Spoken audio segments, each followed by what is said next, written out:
ጤና ይስጥልኝ ክቡራትና ክቡራን የዩቲዩብ ቻናሌ ቤተሰቦች ሰበር መረጃዎች ተሰምተዋል። ይህንን ቻናሌን ሰብስክራይብ በማድረግ የደወል ምልክቷን መጫን አትዘንጉ። በርከት ያሉ ዓለም አቀፍ መረጃዎች በየሰዓታቱ ልዩነት ዩቲዩብ ላይ ሲጫኑ ቀድሞ ለእናንተ የማስታወቂያ ምልክት ወይም ኖቲፊኬሽን ይደርሷቸዋል። ሰብስክራይብ በማድረግ የደወል ምልክቷን ተጫኑ።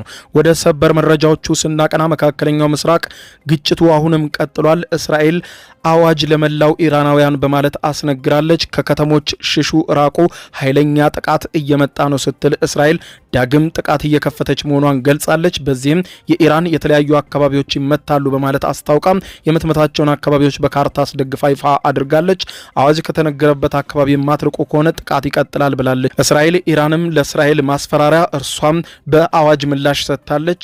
በመላው እስራኤል የምትገኙ ሰዎች ተንቀሳቀሱ፣ ከተሞቻችሁ ሊወድሙ ይችላሉ የሚል መልእክትም አስተላልፋለች። ይህንንም በተመለከተ የእስራኤል መሪዎችም በባንከር ውስጥ ተደብቀው እንደሚገኙም እናውቃለን። እነርሱም ላይ ያነጣጠረ እርምጃንም ወስደው ነው የምትለው ኢራን። በሌላ በኩል የኢትዮጵያ አየር መንገድም እስከ መጪው እሁድ ድረስ ወደ እስራኤል የሚያደርገውን በረራ ማቋረጡን በይፋ አስታውቋል። በሌላ በኩል የአሜሪካው ፕሬዚደንት ዶናልድ ትራምፕ ኢራን ይህንን ውጊያ አታሸንፍም፣ በፍጥነት መነጋገር አለባት የሚል መልእክት አስተላልፈዋል።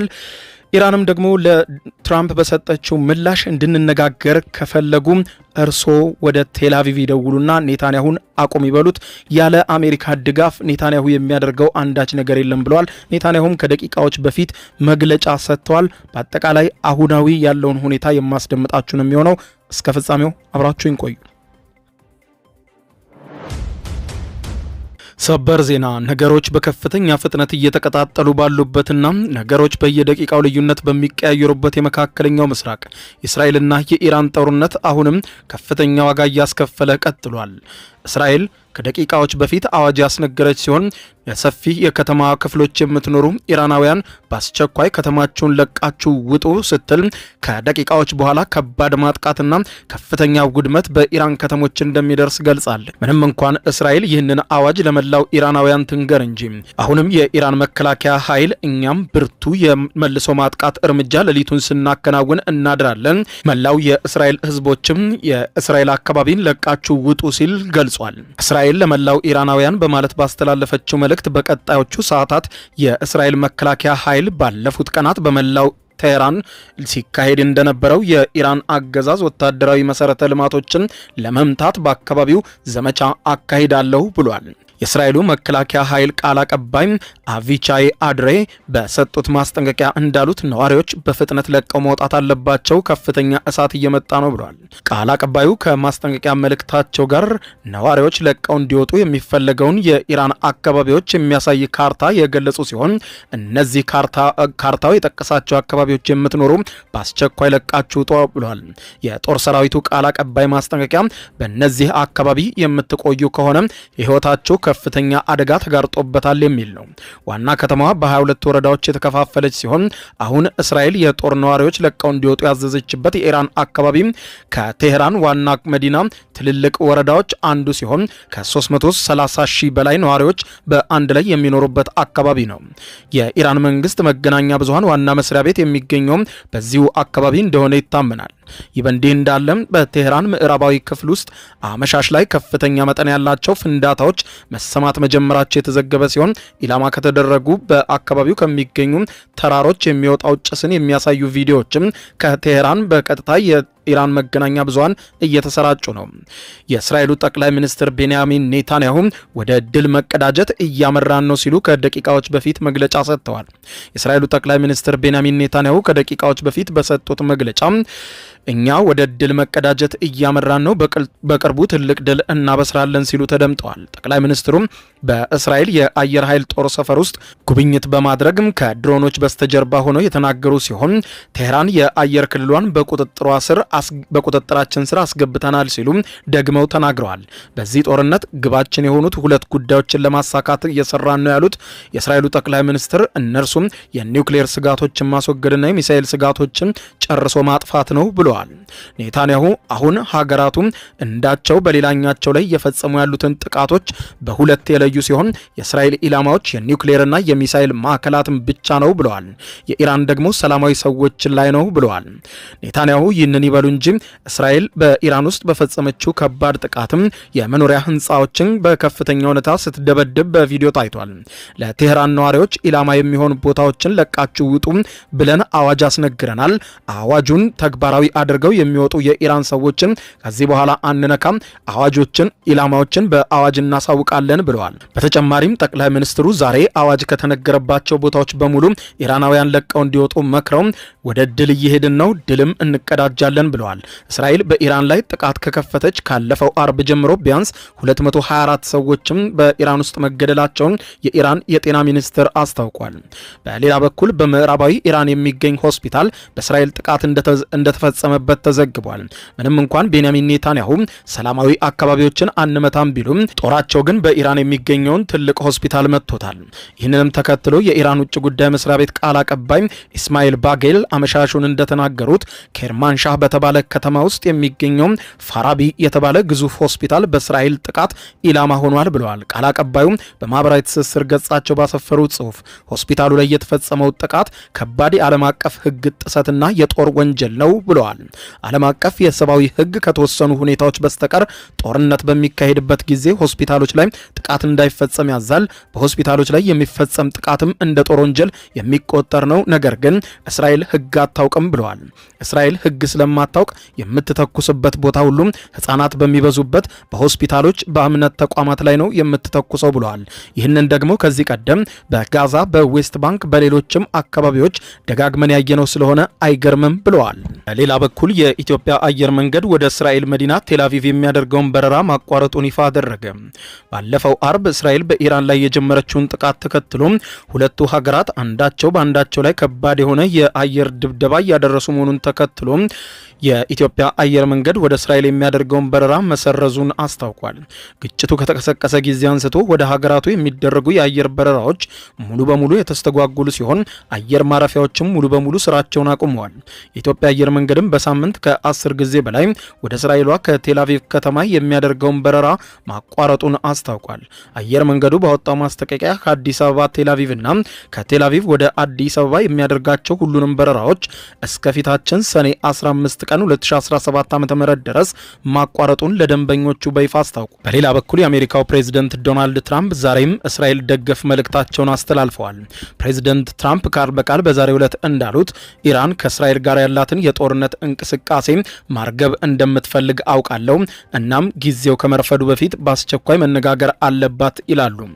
ትራምፕ በሚካሄደው የጂ7 የመሪዎች ጉባኤ ጎን ለጎን ከካናዳው ጠቅላይ ሚኒስትር ማርክ ካርኒ ጋር በጀመሩት ስብሰባ ላይ ለጋዜጠኞች እንደተናገሩት ኢራን ይህንን ጦርነት አታሸንፍም፣ እያሸነፈችም አይደለም፣ እናም ጊዜው ከማለፉ በፊት በአስቸኳይ መነጋገር አለባት የሚል መልእክታቸውን አስተላልፈዋል። በሌላ በኩል የአሜሪካ ምክር ቤት የሴኔቱ የውጭ ግንኙነት ኮሚቴ አባል የሆኑት ዴሞክራቱ ሴናተር ቲም ኬን በአሜሪካና በኢራን መካከል ሊኖር የሚችልን ማንኛውንም አይነት ጦርነት ለመክፈትም ሆነ የተለየ ወታደራዊ እርምጃ እንደ አሜሪካ ለመውሰድ የኮንግረስ ይሁንታን እንዲያስገድድ የሚያደርግ ውሳኔ ሀሳብ እያዘጋጁ መሆኑ አስታወቁ። ሴናተር ኬን ከኢራን ጋር ጦርነት ውስጥ መግባት የአሜሪካን ደህንነት የሚጠቅም አይደለም፣ እንዲያውም በዚህ ጊዜ አሜሪካ ወደ ጦርነት መግባቷ ይበልጥ ያሰጋናል ብለዋል። ይህም የሚሆነው ጦርነቱ አሜሪካንን ለመከላከል እጅግ በጣም አስፈላጊ ካልሆነ በስተቀር ለእስራኤል ተብሎ ወደ ጦርነት አይገባም ብለዋል። በቅርቡ በእስራኤልና በኢራን መካከል የተባባሰው ግጭት አሜሪካን በቀላሉ ወደ ሌላ አላባራ ወዳለ ጦርነት ሊያስገባት ይችላል የሚል ከፍተኛ ስጋት አለ። ይህ የውሳኔ ሀሳብ በአስቸኳይ ጥቃት ራስን የመከላከልን መብት ሳይገድብ ከኢራን ጋር የሚደረግ ማንኛውም አይነት ወታደራዊ ግጭት በግልጽ በጦርነት አዋጅ ወይም ለወታደራዊ ኃይል አጠቃቀም በተሰጠም የተለየ ፈቃድ መደገፍ እንዳለበትም ያስገድዳል።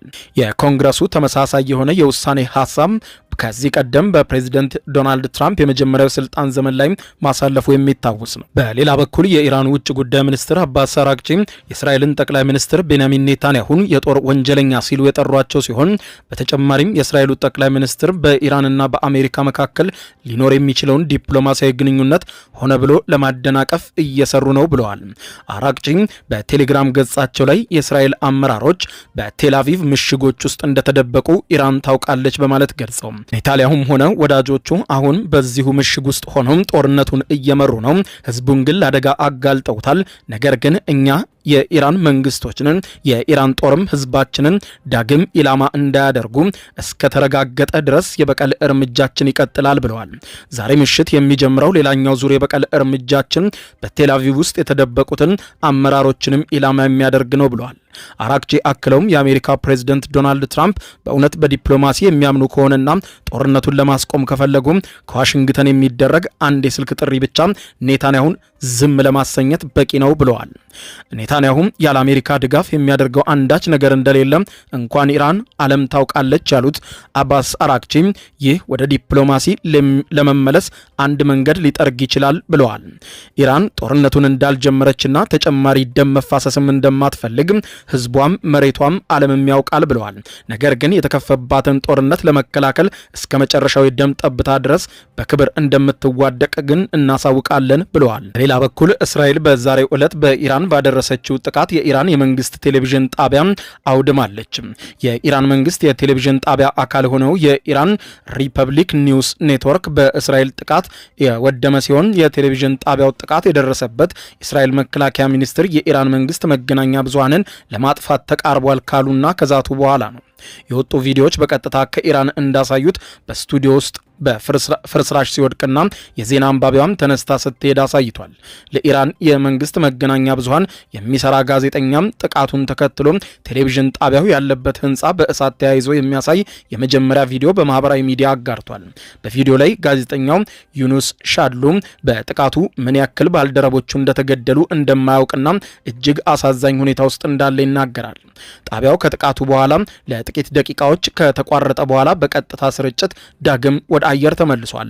ጣቢያው ቴሌቪዥኑ ላይ ባስተላለፈው የጽሁፍ መልእክት ፕሮግራሞቹም ያለምንም መቋረጥ አሁንም በቀጥታ ይቀጥላሉ ብሏል። በሌላ ጽሁፍ መስመርም እስራኤል ጭካኔ በተሞላበት ጥሰት የኢራን ቴሌቪዥን ጣቢያዎች ከሚገኙበት ህንፃ አውድማለች። ነገር ግን ጥቃቱ የኢራንን ድምፅ አይገድበውም። ስለዚህ የኢራን ድምፅ አሁንም መሰማቱን ይቀጥላል ብሏል። እስራኤል ጥቃት በመፈጸም ሀቅን ለማፈን ብትሞክርም ነገር ግን እኛ የምናቋርጠው ሀቅ አይኖርም ብላለች። በሌላ በኩል አሁንም ጥቃቶች ተባብሰው የቀጠሉ ሲሆን ሌላኛው ዙር የኢራን ጥቃትም ምሽቱን ይጀምራል ተብሎ ይጠበቃል። ለዚህም የእስራኤል መከላከያ ሚኒስትር ለዜጎቹ ተደጋጋሚ ማስጠንቀቂያ መስጠቱን ቀጥሏል። ክቡራን አድማጮች በጉዳዩ ዙሪያ ተጨማሪ መረጃዎችን ከሰዓታት በኋላ ይዤ መመለስ ይሆናል። እስከዚያው በያለንበት የዓለም ዳር ቸር እንቆይ።